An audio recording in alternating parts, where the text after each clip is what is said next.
lending, and investment. We are going to talk about some interesting innovations that are disrupting the PropTech investment and lending space.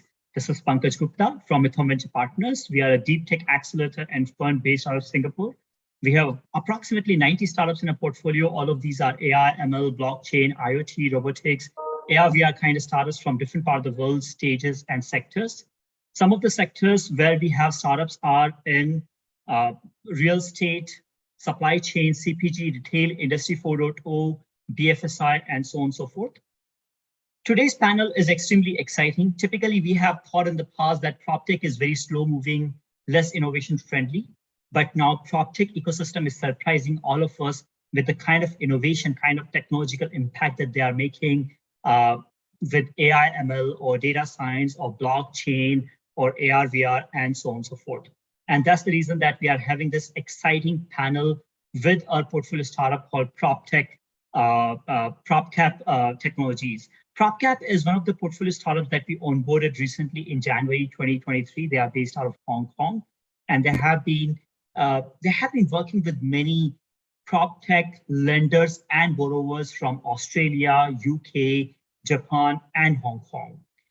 We have Sally and Neo with us. Neo is the founder, CEO of PropCap, and he would be moderating the panel, and he will be getting roasted by our esteemed panelists.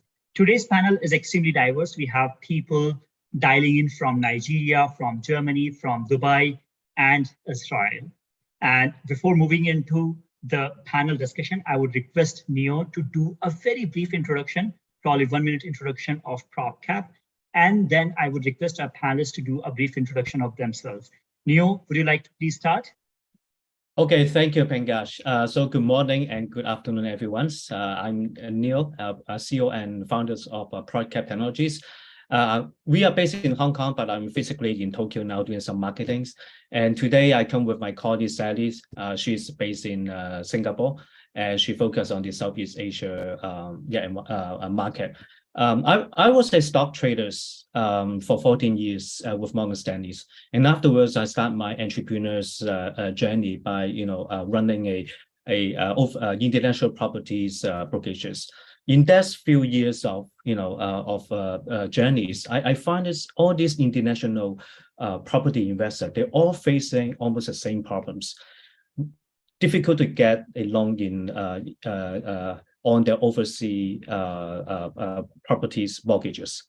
So because of that, then I set up PropCap late 2019, and we redefined the international mortgage market by providing a matching platform that offers an alternative real estate loan solution to both borrowers and capital providers. So we integrate different type of fintech, PropTech, and AI tools to simplify the process for all parties, and we reduce the process time by 70%. So our goal is to provide a seamlessly mortgage at different countries and in multiple currencies. Okay, this is my brief introduction. Thank you. Yeah. Thanks. Thank you very much. Jens Peter, or Peter, sorry, please go ahead. Okay, I'm the CEO of Dresdner, and we are investing in real estate and startups close to the real estate area. So I'm doing this for a long time, as Sally said before, and I just looking forward to found a new startup, actually with one of the leading companies doing digital twins in Europe. And I will come out in 12 weeks with that on the Green Tech Festival in Berlin. So I'm really excited. You can see it sometimes in my face, but I'm really excited to do this, and also the story we're doing about this Humboldt thing around. So stay tuned, and I'm looking really forward to discuss the PropTech context, smart building, and innovation in real estate with you guys, because I'm doing this for a lot of years, even for Expo Real. I'm an advisor there for innovation. So I'm looking really forward to talk to international view about innovation in real estate. So thanks and looking forward. Thanks a lot, Peter. I can see the spark on your face, definitely. Nabalsi, please. Yeah, hi, how are you all? My name is Muhammad. I'm from currently in Dubai. So basically, I'm working right now with Macro. So we are providing PropTech solution and construction tech solution for real estate agencies, and we are focusing more on developers. So for us, we have offices on 3 countries. We are working on, we have in Russia and we have in Dubai, and we are currently expanding in MENA region. We start here in MENA region before like 1 year. And from our side, we have in MENA big opportunity, and it's like booming right now, the PropTech and Comtech. And for us, our software, we provide both. We have all the integrated needed for real estate, for their operation, how they can manage their sales and how they can manage their construction part.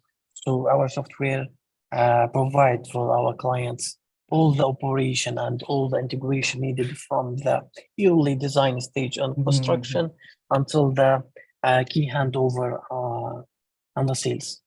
So I'm very glad to be here right now, and we'll just share some experience, and thank you. Fantastic. Thanks a lot, Mohammed. I know that Middle East and North Africa are growing really well when it comes to the real estate development and PropTech. So I'm sure you must have a lot of great insights for us. Yael? Hi, everybody. I'm Yael Tamar, CEO and co-founder at Solid Block. And we started the tokenization industry using blockchain or Web3 for recording transactions for securities, continued into moving other aspects of securities, mainly real estate backed securities, into the Web3 aspects, such as, you know, any financial service that is related to securitization and collateralization of securities to facilitate lending, anything related to the cap table that is now generated on the blockchain, such as dividend and interest distribution, aggregation of securities into structured products, and of course, trading of the securities on the secondary market. Real estate in particular is a very interesting subset, where I would say asset-backed securities, specifically property-backed securities, is a really interesting product, especially in the market right now, which is difficult, where it's difficult to access liquidity, or at least cheap liquidity. And so this presents an opportunity to both asset owners as well as investors that are looking for opportunities that can survive the market. And basically, we're improving the products by providing flexibility, liquidity, and so on. And now we're also merging with a broker-dealer in the United States and creating a global distribution network through syndicators and brokers. Thanks. Fantastic. Thanks a lot, Yael. And I can vouch that Solid Block is doing some really exciting work when it comes to utilizing blockchain to disrupt the real estate space. So Yael, congratulations for all the success so far. I'll move on to Charles. Charles, please. Okay, I'm Charles Mbolo. I'm the managing director and founder for Crest Sage, but I also play a role in Nigeria's innovation ecosystem, looking after the engagements at the board level for Innovation Support Network, which is Nigeria's network of innovation hubs, incubators, and accelerators. I'm also a real estate investor and an angel investor. So this conversation today is really exciting because it brings together different aspects of the economy around PropTech, around the innovation, around the funding that goes into it, and then the huge opportunities that exist in my part of the world, where you see a lot of these problems, and you can just imagine what happens when you begin to invest right, when you begin to unlock identity issues that enable people to borrow, or even solving some of the title problems that unlock capital that is inherent in real estate that exists in abundance today. So I really look forward to this conversation and how we connect these different sectors and the opportunities there. Thanks a lot, Charles, for your time today. If you haven't seen Charles' LinkedIn profile yet, I think you should do that. You'll be amazed to see with how much he's involved within the startup innovation ecosystem in Africa in general. So have a look at that.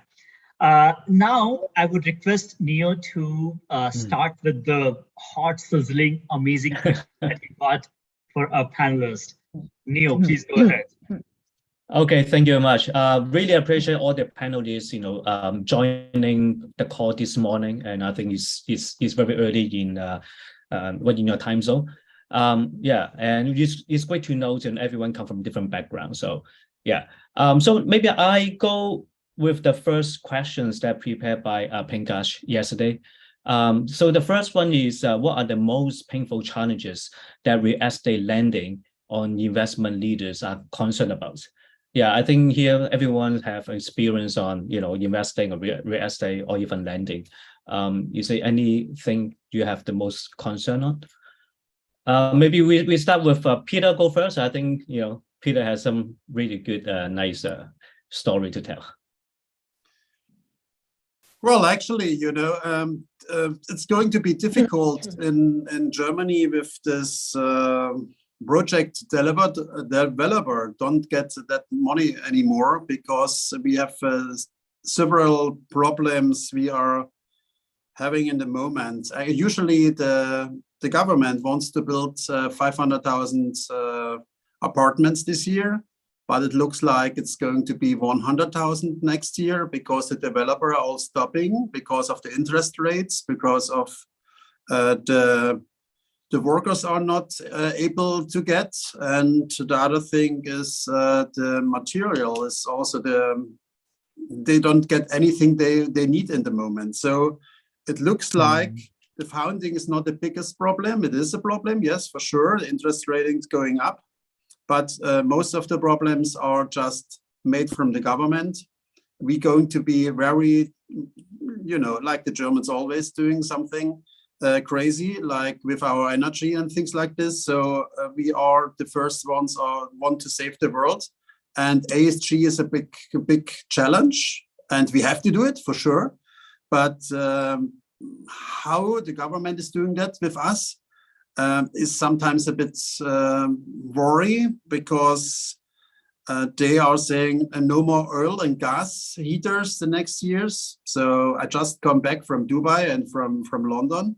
There's a different story. So we will see. We really struggle the next years, that I'm for sure. And this is also why I'm moving a little bit in the PropTech scene, and starting with Humboldt, with the startup. So this is my view. Interest rates going up, and the banks in Germany and America happens too. So even the startup scenes, people saying, okay, we have an account on the Silicon Valley Bank, but we already see it that we have less money from our VC. So I think that's very a global problem, but this is actually that's what I would like to discuss with you guys. Thank you. Thank you, Peter. So it sounds like the interest rate to affect both Europe's and US. Yeah. Maybe let me ask Charles. You have does interest rate actually affect in Africa as well? Yeah. Interest rates are heavy. You can't get single-digit interest rates. First of all, sometimes as high as 24 to 27%, and not just the interest rates, but also short-term loans. So long-term loans will be referring to 10 years, when in other countries that could be as high as 30 years. So, and this is, it kind of limits the amount of funding that is available to real estate investments. you kind of reduces how aggressive, especially for a continent that needs a lot of development, in terms of whether commercial or private real estate. So it's really an issue. There's a lot of cash in the system, so there's very little leverage. And that is an issue that needs to be innovated around, if you ask me. Okay, thank you.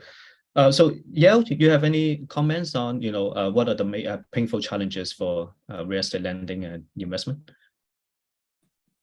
Yeah, absolutely. I mean, just in general, not only the interest rates are very high, and just in general, obviously liquidity is tight, and the whole market domino fall from the failure of the number of banks has created a situation where, like, even the most basic products, the most securely viewed products, I guess, products used as secure, such as fixed income bonds and stuff like that, are no longer kind of the barometer for what's the low risk products are there, right? So, and that kind of created an environment where good real estate projects are not able to get liquidity and are not able to continue delivering results to their investors and things like that. So in this environment, as we see it right now, just real estate prices are also affected as a result. And so that's an additional force to supply and demand, just the basic supply and demand, right? So that's that kind of environment exacerbates the reduction in prices in various markets, right? And also creates more uncertainty. So investors are kind of on the fence, like, what should we invest in? And if we have funds that are coming in, like, where should we put that in the interim, right? So where should we put those funds in the interim?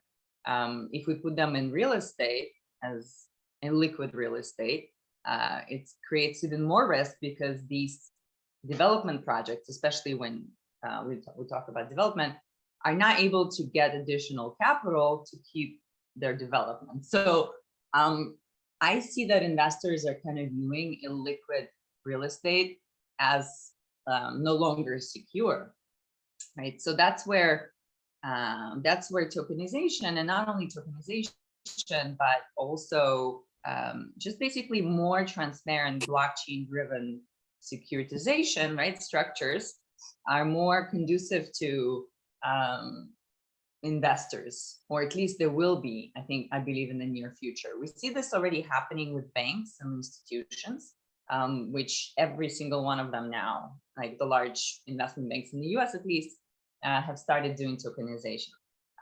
So I see these big challenges that are driven by a combination of liquidity and the markets lack of liquidity, markets failing, lending being undermined, as kind of influencing the mindset of the investors, which is ultimately good for us in this industry, right? All right, thank you. Yeah, I think tokenization actually become a alternative way to get liquidities. Yeah. So how about in UAE? I think in UAE, I think the real estate market may have a different story, right? It sounds like pretty hot in your market. Yeah, of course. So when we are speaking about real estate industry here, it's different. So we have, of course, high interest rates, but at the end, PropTech and as I said before, real estate market, especially in Dubai, and we are speaking, of course, about Saudi Arabia, currently are booming, insane booming, actually. So basically, in Dubai currently, we are not focusing on how we can deliver a good project for real estate, but we are currently looking for sustainability projects. And in UAE, currently they are offering a golden visa for investors who invest in real estate. And before 2 days, Saudi Arabia announced that the foreign, they can own apartments and building for any use reason, and this also will open a big opportunity for real estate market in Saudi Arabia. And for UAE, it's booming since like since January, actually, the beginning of this year, the renting prices are very high, and there is also high demand for renting. Actually, my contract ends in January, and I told you, like, I spent like more than 1 month to find an apartment in a good price. So the price is very high, and there's a high demand. And it's not also, it's like some people, they think like we have the Russian, they are moving currently in Dubai, but no, we have from China, we have from Japan, we have investors from Hong Kong. So if you are if you're looking for the real estate industry in the MENA region, it's currently booming. Even if in Egypt, even in Jordan, it's booming everywhere. And most of developers, they are selling right now off plan. And if you come here to UAE and you speak with like the nearest delivery time for developers to deliver the apartment is after 3 years. So they are selling you apartment for after 3 and 5 years, and they have a high demand. So it's very promising market, and you can see also all the PropTech companies, they are getting funds very easily. They have many things to do here currently in the MENA region. That's good to know. There's a market is booming somewhere. Okay, then maybe we move on to the next question. I guess we actually run out of time maybe. So the next question is, what are the innovation or new solution in the real estate space that you are excited about? Peter, what are you excited recently? Well, usually I'm investing in the metaverse, and I'm buying land there, develop land there. So I don't know if for me it's just the same area. It's also real estate for me, because I think it's very exciting. And if I'm talking to international investors like from Dubai, Israel, Japan, or wherever, they are open for this. In Germany, they are always thinking, Peter, what are you doing? You're investing in the real estate. So I just had a speech a few days ago about, I was explaining Alexander from Humboldt, the metaverse. So a guy of 200 years ago to explain what we're doing there.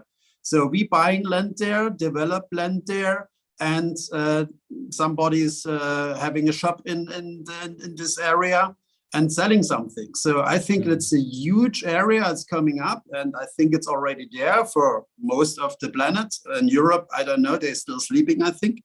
But this is really, I'm really excited, and I'm really looking forward to all these classes, these VR classes, AR, everything, all the things will change everything in real estate.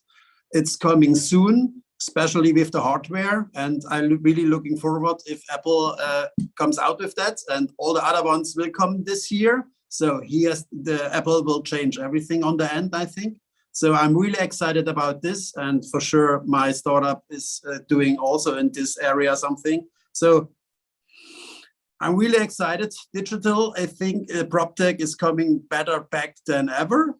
And hopefully most of the startups have the founding this year. I think Silicon Valley Bank, as I said before, changed a little bit, but it's also a good phase, I think, of the market, of the PropTech and contact market, to rid off all the things you don't need in your startup. And then I think startups will come back actually better than ever. And Joe said it before, you know, tokenizing, blockchain and all the things. Boring real estate is mostly not understanding what we're doing in the PropTech scene, but it will come back for sure. All right, thank you, Peter. So Peter believes the digital real estate in in the metaverse space. Yeah. So how about Charles? So what are you exciting about on the real estate innovations? Yeah. So I'll try to kind of bring some of my excitement local. I love the fact that with what technology provides, that things like blockchain will be able to help with title. So today, in the city where I live, in Lagos, a city of about 25 million people, to transfer title can take a year. And the fact that technology exists and we can build that transfer to shrink from 1 year to as little as a day or less is very exciting to me, because I know how that can create a velocity of transactions and improve interest and also the kind of capital that flows through.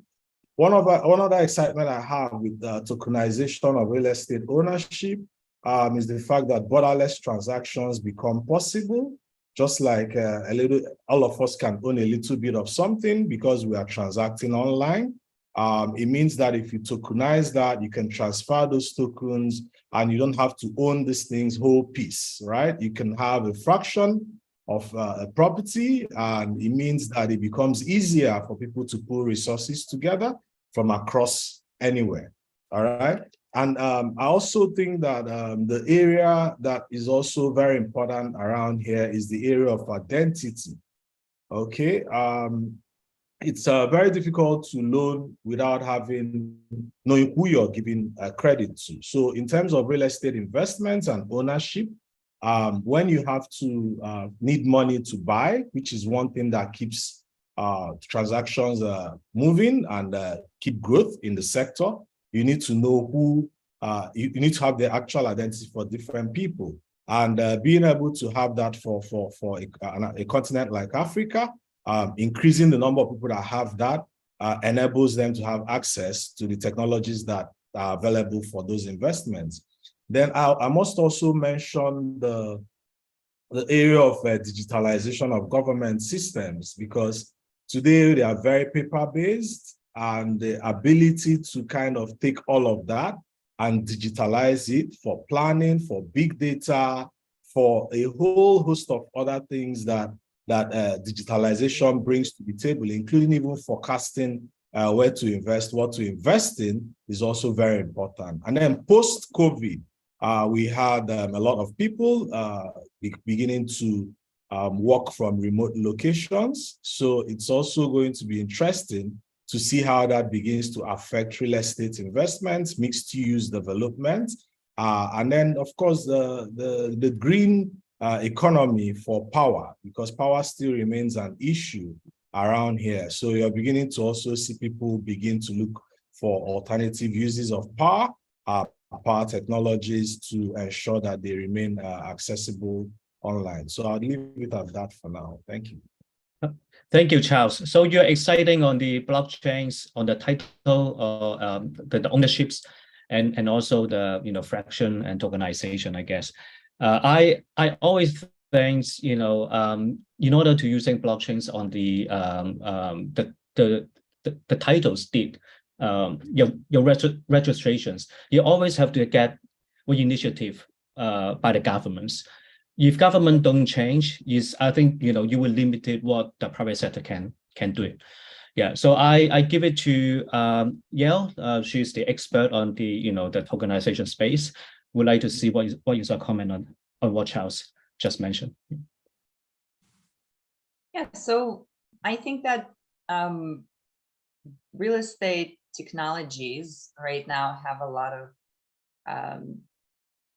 of moving pieces, and what I'd like to see is for them to come together. And now, like all kinds of improvements in AI, for example, that are coming on to add on to the tokenization, to add on to different aspects of payments and financial technologies related to real estate and valuation technologies. It seems like the industry, like in the last, let's say, 7 years of like PropTech existence, have been like pushing out different technologies recognizing like two different trends.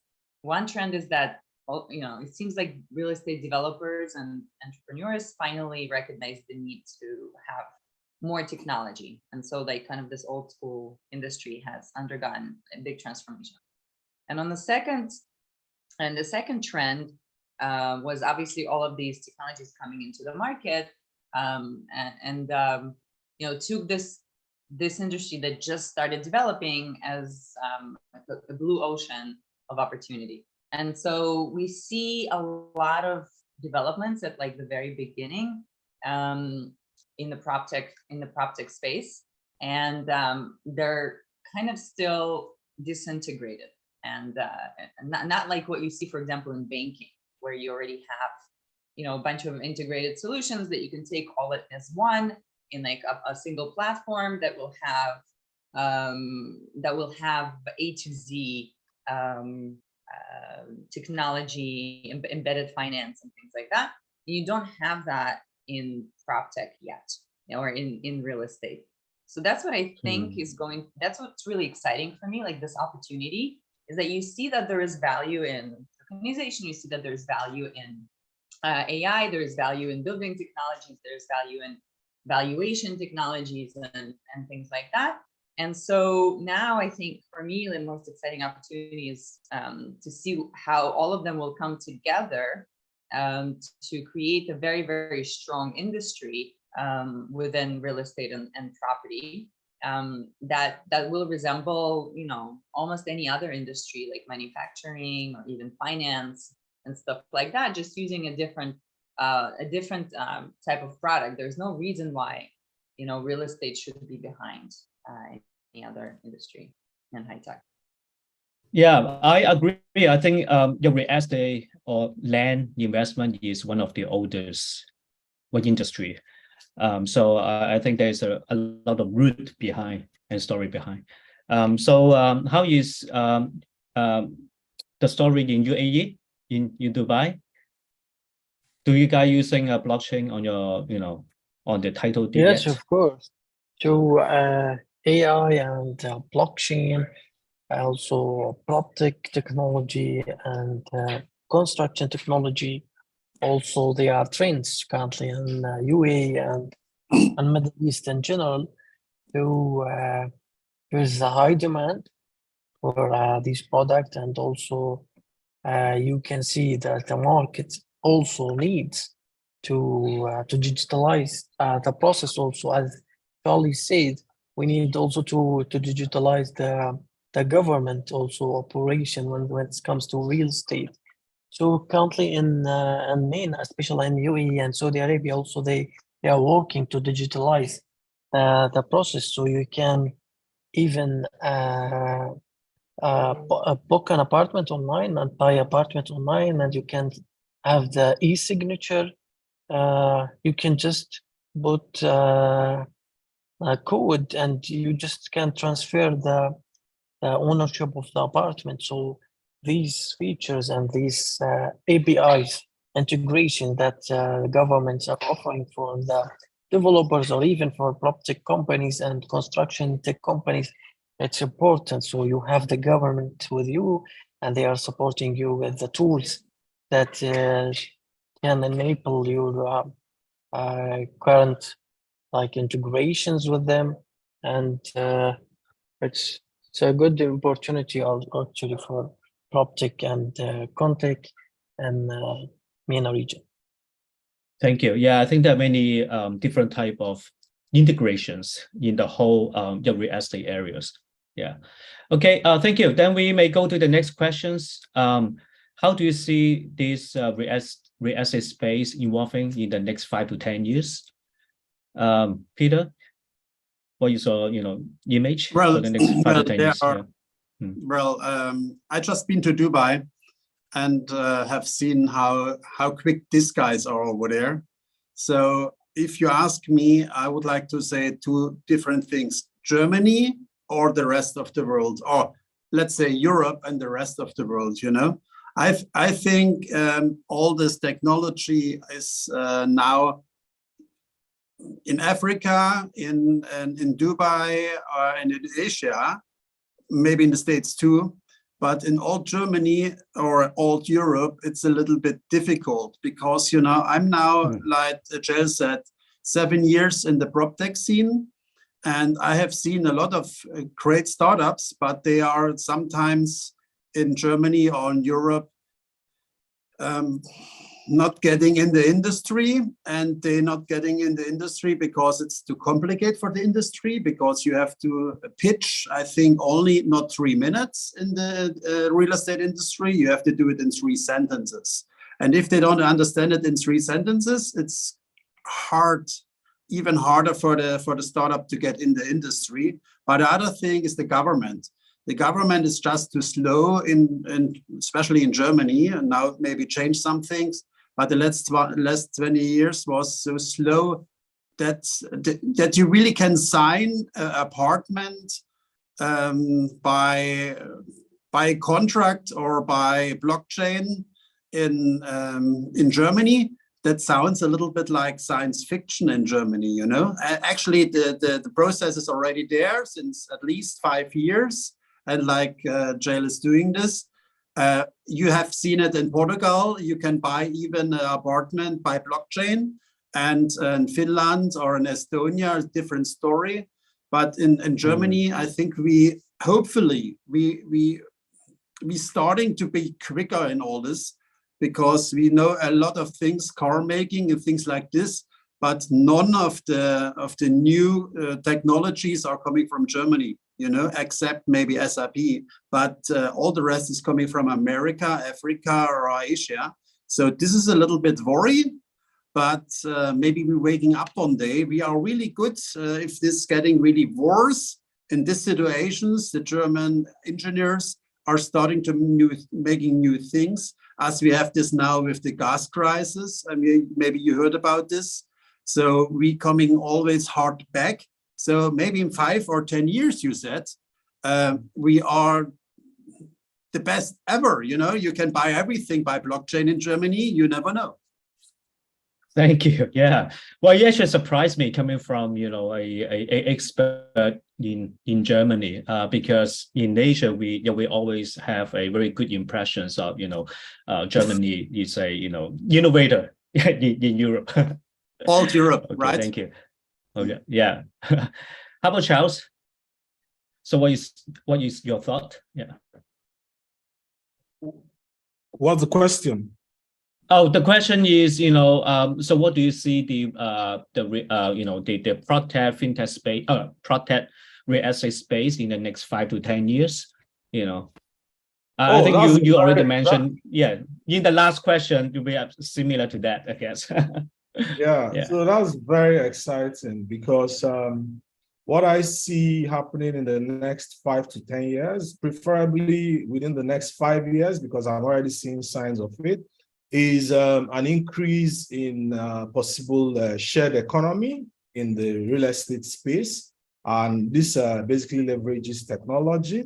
I think less than 5 years ago or more, Airbnb or those kind of things were not very popular around here. But today they are all over the place, and it's because you have platforms that are technology use. But I think that in the next 5 years, we begin to see that delve into the government space, the investment space, the financial services, to improve or increase the transaction flows within real estate. Then we also hope to see significant capital unlock. So today, I think that less than 30% of real estate here has no title. I mean, the people, you know, the owner, but the title is not transferable because it's not kind of been registered. I think that in the next 5 years, we begin to see. So it means that if you had real estate and it was worth $1 million, if you don't have title for it, you can't easily transfer it. You can't also easily borrow on it or get a mortgage or things like that. And the faster we begin to unlock those kind of things, it will increase the size of the market and the opportunities that are available in that space.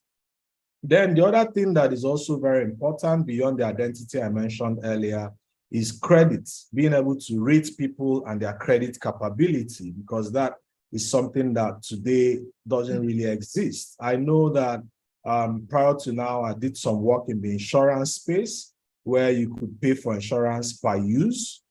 You know, like you don't have to pay insurance as bulk sum for a whole period of 1 year. But like when you do car hires, you can pay for a day or 2 days or 3 days. I think you can begin to see that kind of possibility when you know who people are, their behavioral patterns, and you can then use that as a function of how much they can get or what they can invest in. Then it begins to increase the possible market sizes. I also think that when that then happens, then I talked about long-term mortgage, because when you do big or large real estate developments, you also need to have people that are off-takers on the other hand. Today, off-takers are mainly people that have a lot of cash or are being funded by corporates, or people that have verifiable income, you know. But if you're in the informal or semi-formal economy, and you are not verifiable in that sense, but you have cash, I believe that tech-enabled credit systems, tech-enabled identity management systems, national systems will enable you to see that happening. Last year, we had the Startup Act approved in Nigeria and one other country. I think in the last 3 or so years, we have that increasing across the continent. I want to say that in the next 5 years, between that and what you call the free trade, the African free trade continental area, you will begin to see improved capital unlocking and improved access to finance across the PropTech market, which will all leverage technology to happen. So these are the things I expect to see. But the final thing is, of course, the government policy, which is what enabled the Startup Acts, which make it easier for people to innovate around around different sectors. And when those venture capital is available, quality startups are available, people begin to tackle those problems. And when they layer technology on those solutions, then you begin to see increased transactions, you begin to see larger market sizes, you begin to see greater adoption of technology across board. So policy, government policy is an underlying factor, and with increased awareness and success stories coming out of this continent, you begin to see growth and access. Thank you. Okay, thank you. Yes, certainly, I think we need government's, appropriate policy to encourage the innovations. Yeah. Then maybe I get some comment from Yale. So what do you think in the next 5 to 10 years? Yeah. Yeah, so as I mentioned earlier, I think integration is going to be a big part of different technologies, but also as we see huge improvements in AI, I think that we'll see, number one, anything from the design of real estate to change and to include a lot of customization and a lot of kind of 3D printed structures and things like that. So that's super exciting to me that the industry itself is becoming highly technological. And from the financial perspective, I think real estate will be treated as almost any other kind of underlying asset, pretty much like a commodity. I think it's already, real estate has always been in the domain of alternative investments, but just like also cryptocurrency, which before the current crisis has actually, the investment from the institutions in cryptocurrency was even higher than investment in real estate, kind of as this interim instrument in which institutions would put money in between different investments. And so I think that now it's going to go back to real estate, because real estate has now the possibility to have the same attributes of liquidity as many other products that are easily bought and sold. And so we'll see investment in real estate like really commoditized. And because of the improvements in the AI, you'll be able, you'll see a lot of technologies that will have aggregate and structured products, kind of these indices and ETFs that rebalance themselves with AI and kind of indications from the market, as well as, when people and investors discuss different trends online, will be picked up by AI, and kind of we'll be able to understand these trends a lot more easily and faster, and as a result be able to create much better financial products. So real estate has the potential to be alongside commodities like gold and silver and stuff like that, to be a long-term store of value, and also a short-term kind of interim products that are more liquid, in which investors can put money in, before they, let's say, invest from one startup to the other, for example, and stuff like that. Yeah, so that's what I believe. Thank you. Yeah, I think the PropTech has impact on different supply chains on the real estate industry. To the developers, agents, lenders. You have a different impact on. So what is your thought, Mohammed? So in 5 years, we hope AI not run this event, replacing all the people here. So actually, we can't predict what AI can do, but for MENA region, currently I can say that we are now, after 5 years, comparing with other countries, and what will happen after 5 or 10 years, actually the government here is very cooperative with the organization and with the companies and with the startups. You can just easily access to everyone here, and this is very important. So if you have the technology and you have the startup companies and you have the support from the government at the end, you can reach your goal easily. So once we have the support from the government, I think whatever we have technology and whatever we have new trends, we can adopt it easily here in the market. All right, thank you. Yeah, thanks for a comment. And we have the fourth question, but I think you look like you're similar to what we already discussed. So how about I just go straight to the last questions on this. What could be the biggest hurdles in the adoption of innovative solution within this space? So what will preventing, or what is the biggest hurdles prevents our the innovation here? Yeah, and again we go with Peter first. Well, actually, this crisis with Silicon Valley Bank really doesn't help anybody, I think, in the PropTech or context scene. Even if you're not directly in, the VCs are looking a bit closer in the moment, what's really happened in this area. But on the other hand, it's also good for the startups that they really get rid of all bullshit, what they're doing maybe, and concentrate on the customer and looking how they get some track record in this area. They just have to be really close to the customer and doing really a product that somebody needs. And if you don't need this product, so there's no point to burn money, just you need the product. And if this product runs by themselves, then it's this is maybe the biggest how you call it? Biggest hurdles for the PropTech scene.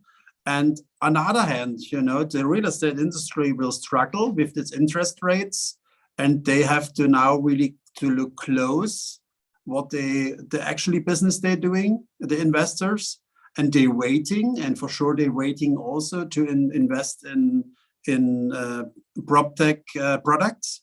So I think the best PropTechs will get out of this crisis, and we just try to make the base of everything, the digital twin, and then you can have really BIM and all the other things make on this in this existing buildings. You know, most of the time we always talking about this new houses and everything, this green buildings and whatever, you know. But 95% you have existing buildings, and on this you have to really work on these ones, you know. Concentrate on this. I don't know how you call it in English, but you need to look for the existing building and how you change them to the next level, ASG level, climate level. And this is, I think, if you concentrate on this, it's important. And for sure, I'm talking about always from the European perspective. If you go to Dubai, like Mohammed said, if somebody is doing, okay, we change this tomorrow, the government is doing like this, and new visa, 10 years, come buy apartment, there's here's sent, build something on. This is not happening in Europe. And if there is a PropTech going there and saying, okay, I'm changing this process, they said, okay, let's go. And we put it, the government put it maybe on the list. What do you have to do? Like they say a few years ago, they want to construct only by machines, you know. They're just deciding something and then it happens. In Germany, it takes a long time, and then maybe happens something, but we don't have this time anymore. If we have to think about the climate. So this is our major hustle we have in the moment, and everything can help there, you know. Thank you, sorry. Yeah, thank you, Peter. So certainly we have the financial issues, climate issues, and for startup, I guess we need to go back to focus on more the the real needs of the customer and focus on the doing transactions. Yeah, otherwise there's no meaning to burn to burn any capitals anymore. Yeah. How about Charles? So what do you think? Okay, so I think that basically what you expect to see, this is talking about the AI, the important role that these technologies will play in disrupting the systems going forward. Basically, one key area I see that happening is in the ability to leapfrog the existing systems that we have. I know what happened in the last 10 to 15 years with our financial services, which is why if you look at the startup scene here, the tech scene, you see that the fintechs have made a lot of headway in improving available services and providing solutions. And this has basically happened because of the unavailable infrastructure, and they needed to build without this infrastructure. So they couldn't kind of build it following the step 1, 2, 3 that has been followed by most other clients. They've had to kind of do without it. And I'll give you a typical example is perhaps the way we provide, let's say, card services.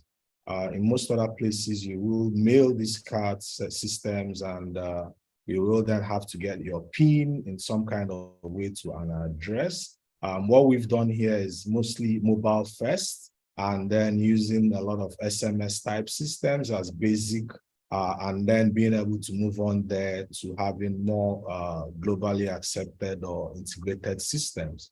I see that happening in the PropTech space as well, where because of the lack of infrastructure, and by infrastructure, not just the physical, but the technology infrastructure, people will have to build from scratch in small businesses.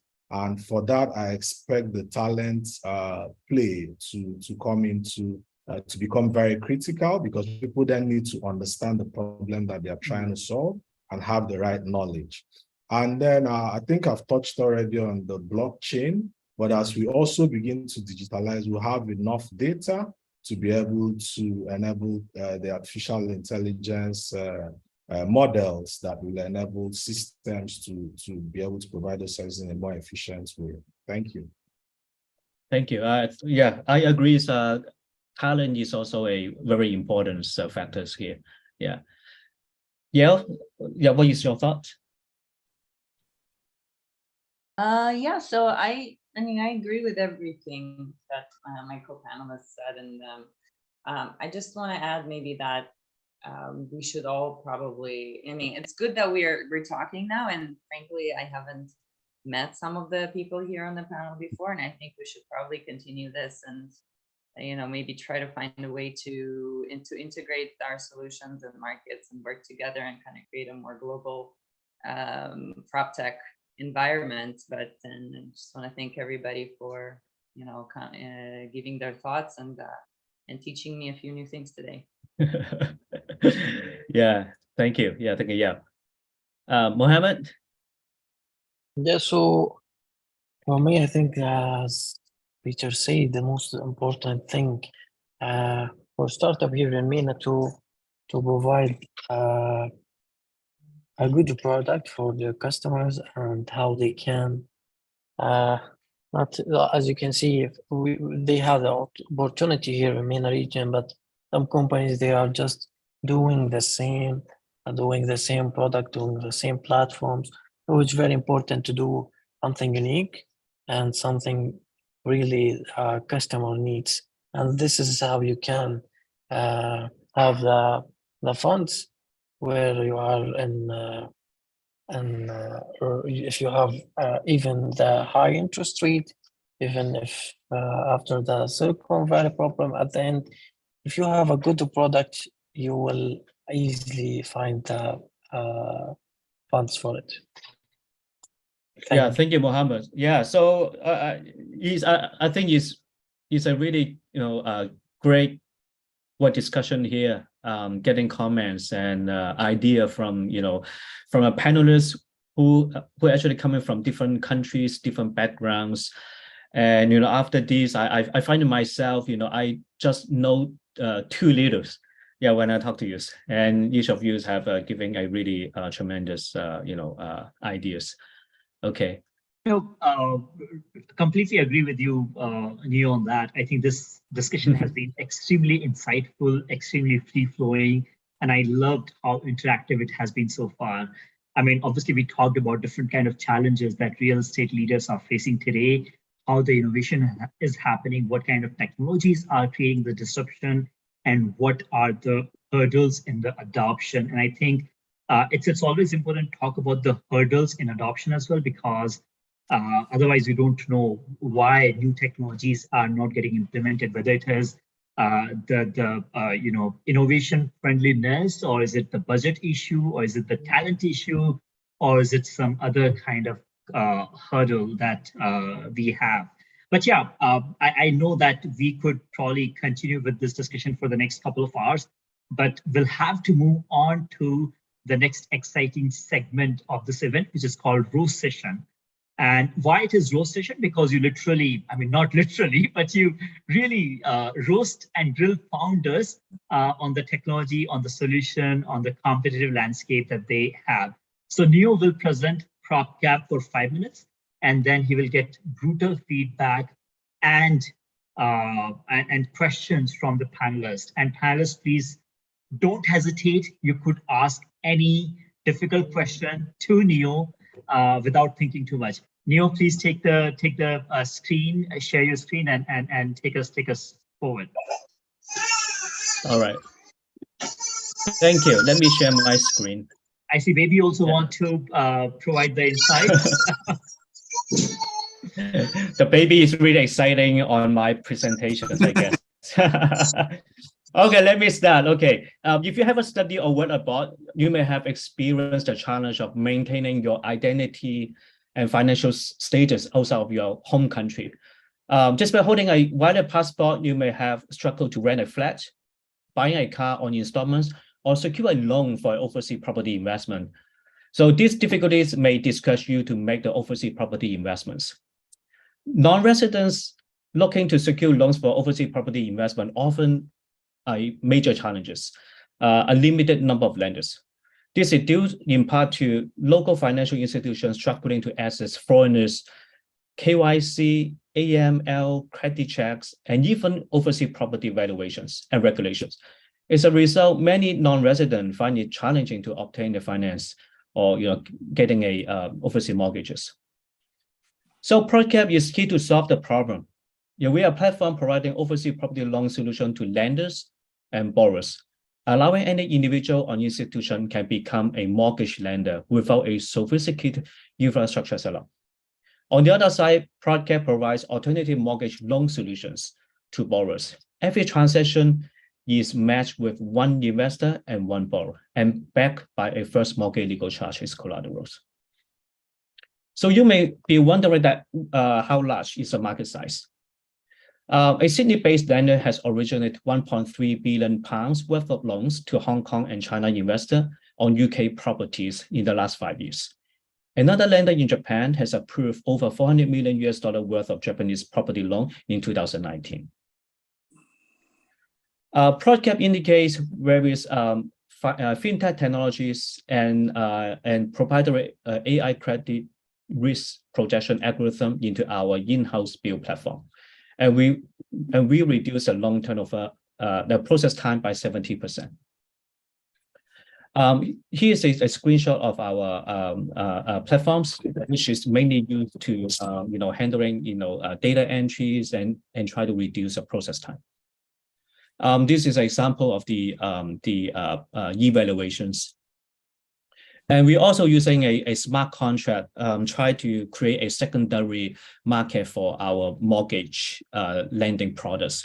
However, due to the regulations in Hong Kong, we did not actually roll out to the public yet. But maybe I get Yale's advice after this call. And this is another interesting project that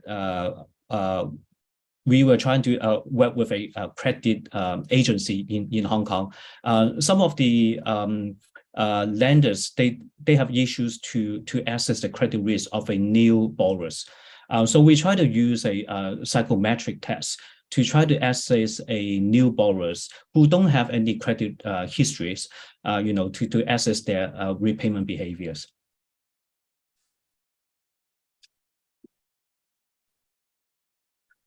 Okay, so in the marketing side, in addition to the online marketing, we focus on building business network in the same ecosystem, such as overseas property brokers, property management companies, and accountants. Tractions. So we have been working about 24 months now, and we have done over 27 transactions on Japan and UK properties, mortgages, and translated property value is over $20 million. And our borrowers have come from China, Hong Kong, Singapore, and Japan. And on the other side, funders are mainly high net worth individuals and hedge funds.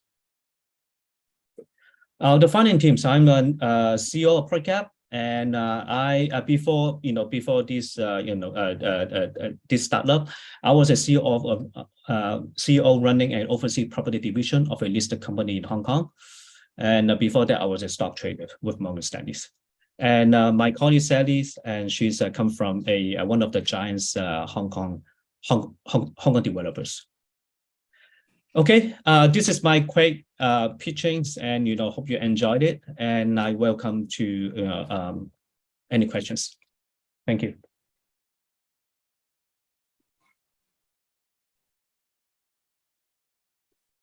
Okay, who wants to see anyone have any questions? Yeah. Mm-hmm.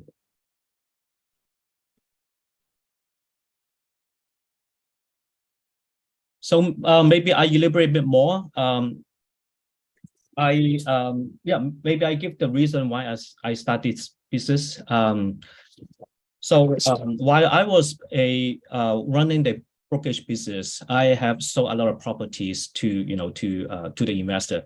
And during the closing, when they try to get their mortgages with the local banks in overseas, most of the cases they weren't able to get the mortgages because there are limited number of lenders. Yeah. So and also the process is complicated, and sometimes for a UK mortgage, it may take 6 to 9 months just to get one mortgage approval. So which is say, ridiculous. Yeah. And some countries, for example, foreigners who want to buy a property in Japan, basically you won't able to get any mortgages at all. Yeah. So we will set up this entity in Hong Kong, then we open to the public. We open to any borrowers from any countries, and we are also open to to any funders from different countries to using our platform and to provide capitals. Yeah. On the mortgage for investment. And if you want to know why we host roast session, because most of the time startups are not able to get a really honest feedback from the industry leaders. Either they get a sugar-coated BS or complete silence, and that doesn't help, right? In our opinion, startups should be able to get as much brutal feedback as possible so that they can learn from it, they can improve and grow. And that's the reason that we love hosting these roast sessions. So there's a question from Chuka. Propcap, can you elaborate on the e-valuation appraisal? So Neo, could you please answer that? Right. Okay. Right now we are able to do evaluation on both UK and Japan properties. Apparently, each country's the available data are different. Some countries are really transparent. I think like in UK, I think most of the transactions are disclosed publicly. So it's not easy or it's not hard to actually get the valuations in UK. And for example, in Japan, it's very difficult to get data because all these transactions is not reported or disclosed to public, and they are only report voluntarily. Yeah, so it's very hard to get the data at all. Yeah, so and then so for each countries, the logic would be a bit different. Yeah.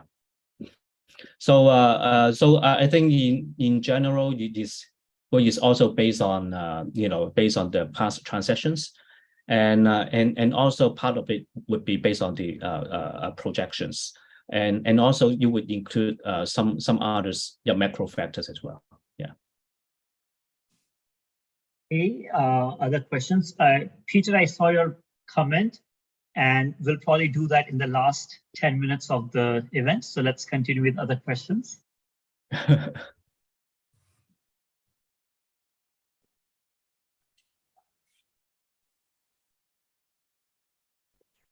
Okay, no questions.